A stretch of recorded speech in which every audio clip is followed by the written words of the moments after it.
Preparation before each hour.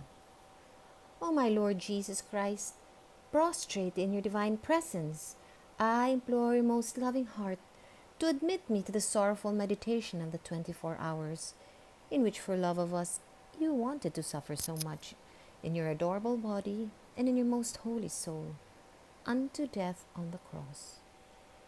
Oh, please, give me help, grace, love, deep compassion and understanding of your sufferings, as I now meditate the 14th hour.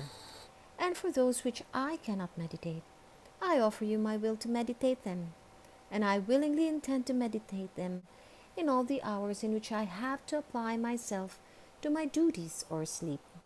Accept, O merciful Lord, my loving intention, and let it be beneficial for me and for all, as if I effectively and in a saintly way accomplished what I wish to practice.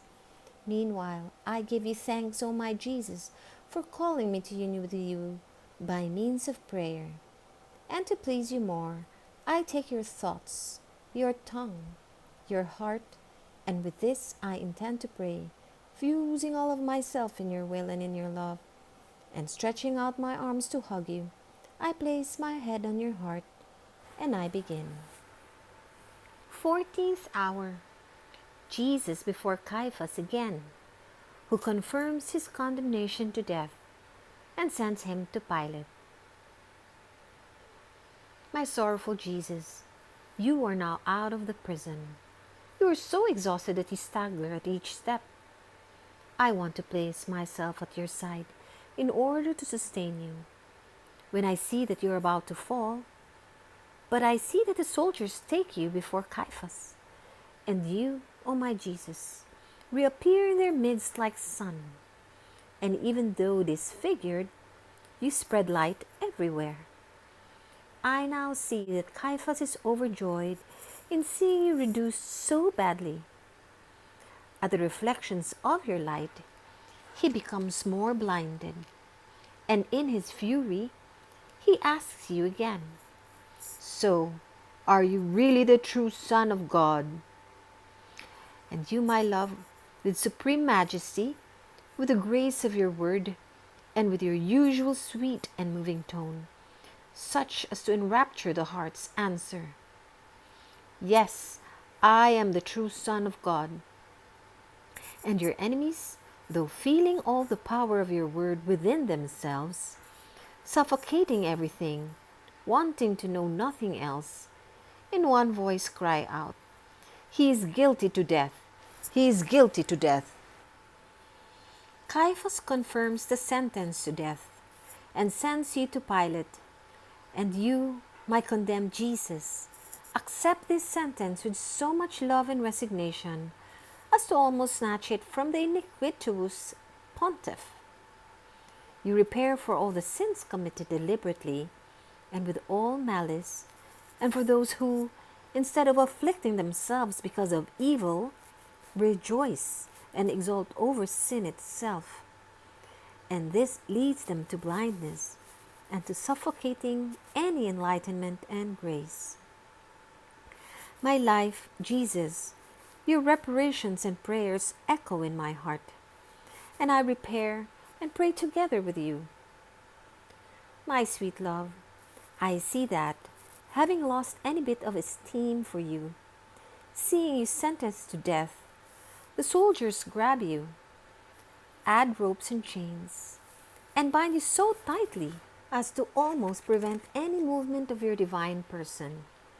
And pushing you and dragging you, they put you out of the palace of Caiaphas. Crowds of people await you, but no one to defend you. And you, my divine Son, come out into their midst, wanting to envelope everyone with your light.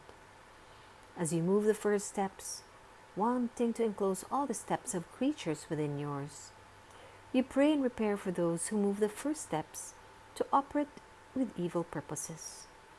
Some to take revenge, some to steal, some to betray, some to kill, and more. Oh, how all these sins wound your heart. And in order to prevent so much evil, You pray, you repair, and you offer all of yourself. But as I follow you, I see that at the moment of descending from the palace of Caiaphas, you, my son, Jesus, meet beautiful Mary, our sweet mama. Your gazes meet and wound each other. And even though you feel relieved in seeing each other, yet new sorrows arise. For you in seeing the beautiful mama pierced, pale and wrapped in mourning. And for dear mama in seeing you, divine son, eclipsed and covered with so much opprobrium, crying and wrapped in blood. But you cannot enjoy the exchange of your gazes for too long, and with the sorrow of being unable to say even a word to each other. Your hearts say everything, and one fused within the other, you stop looking at each other because the soldiers are pushing you. So, trampled upon and dragged, you arrive at Pilate. My Jesus, I unite myself to your pierced mama in following you, diffuse myself in you together with her, and you give me your gaze of love and bless me. Reflections and practices. Jesus goes out to the light of the day and is brought before Caiaphas. With firmness, he confirms that he is the Son of God. When we go out, do we let ourselves be directed by Jesus? Is our composure an example for others, and our steps like magnets which call souls around Jesus? The whole life of Jesus is a continuous cry for souls. If we conform to his will, that is, if our feet call souls as they walk, if our heartbeats echoing the divine heartbeats, harmonize with them and ask for souls, and so on with all the rest. As we operate in this way, we will form the very humanity of Jesus within ourselves. Therefore, every additional cry for souls that we make is an additional mark that we receive from our Jesus. Is our life always the same? Or do we change it for the worse, depending on the encounters that we have? My Jesus, sanctity which has no equal, guide me, and let also my outward appearance manifest all your divine life. Thanksgiving after each hour. My lovable Jesus, you have called me in this hour of your passion to keep you company, and I have come.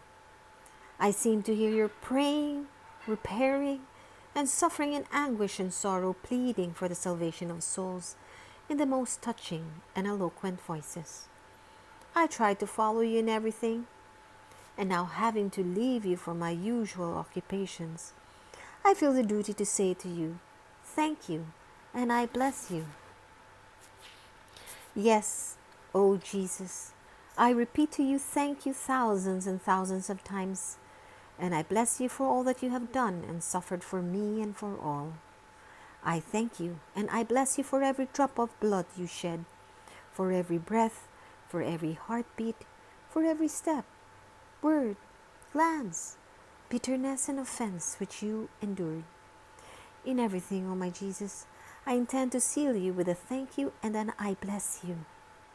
Please, O Jesus, let my whole being send you a continuous flow of thanks and blessings, so as to draw upon me and upon everyone the flow of your blessings and thanks. Please, O Jesus, press me to your heart, and with your most holy hands, seal every particle of my being with your I bless you, so that nothing other than a continuous hymn to you may come from me.